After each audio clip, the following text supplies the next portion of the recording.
Dalam kehidupan kita sehari-hari, tentu tak terlepas dari yang namanya sampah.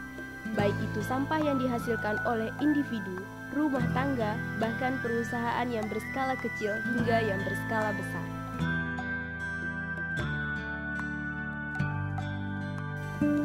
Sampah adalah material sisa yang tidak diinginkan dari berakhirnya suatu proses.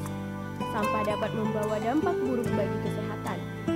Karena sampah yang berserakan akan didatangi oleh serangga-serangga dan menimbulkan bibit penyakit.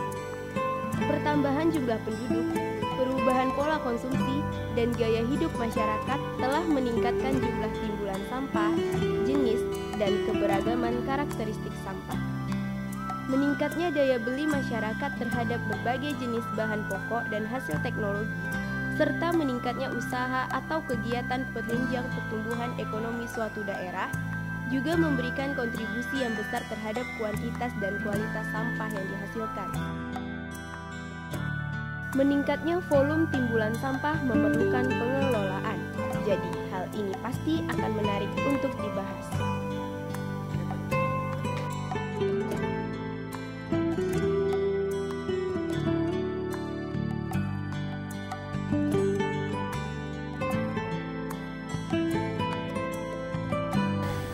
Nyatanya, pencemaran lingkungan tidak hanya disebabkan oleh sampah organik maupun sampah anorganik. Namun, pencemaran lingkungan juga dapat disebabkan oleh sampah B3, yaitu bahan berbahaya dan beracun.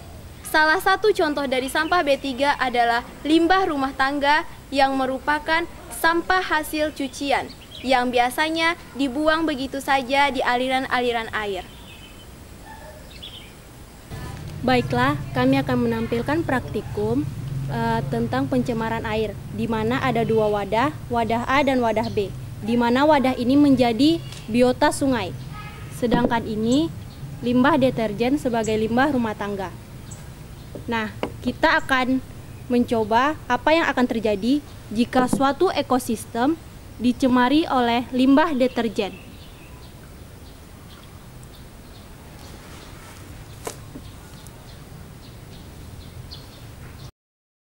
Nah, kalau begitu, kita harus memerlukan waktu yang berapa lama, Sel? Kita bisa menunggu kira-kira 30 menit, Farah. Nah, kalau begitu, marilah kita nunggunya beberapa menit lagi. Oke.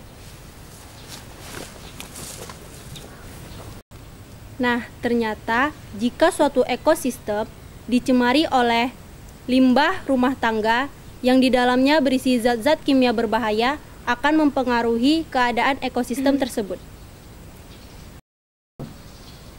Sementara di sungai yang bersih, yang tidak dicemari oleh limbah deterjen, keadaan ekosistemnya menjadi aman seperti ini.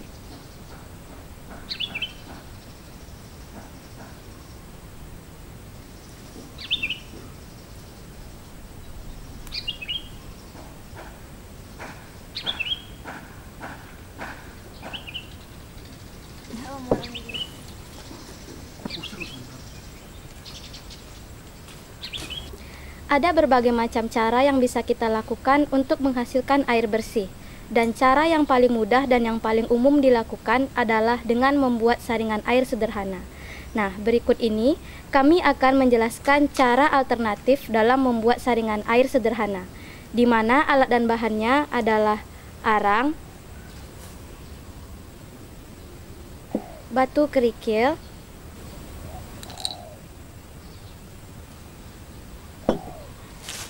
kapas,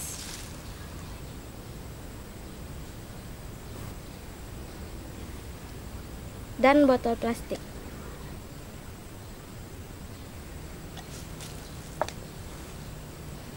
Langkah kerjanya adalah, pertama-tama kita ambil botol yang sudah dipotong bagian bawahnya.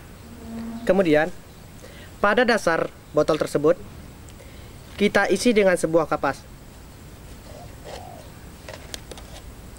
Di sini, kapas berfungsi untuk menyaring air limbah dari bakteri-bakteri yang terkandung di dalamnya.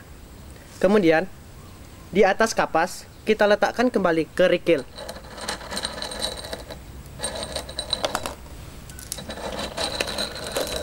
Di sini, kerikil berfungsi sebagai pemisah air limbah dari bakteri-bakteri yang dikandung oleh air limbah. Kemudian, di atas kerikil kita letakkan kembali kapas. Kita akan meletakkan arang.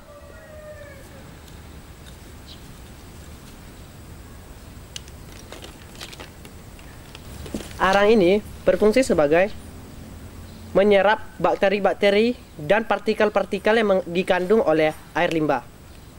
Nah, pada alat ini kita dapat menguji coba air limbah yang telah kami sediakan.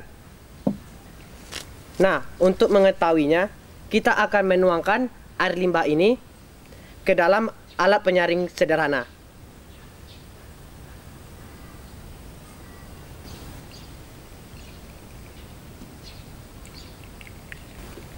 Dari hasil percobaan tersebut, dapat diambil kesimpulan bahwasanya air yang terkena limbah dapat didaur ulang kembali menjadi air yang bersih.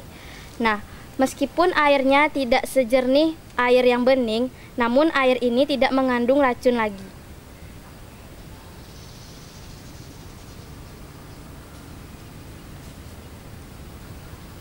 Demikianlah persembahan dari kami, semoga bermanfaat.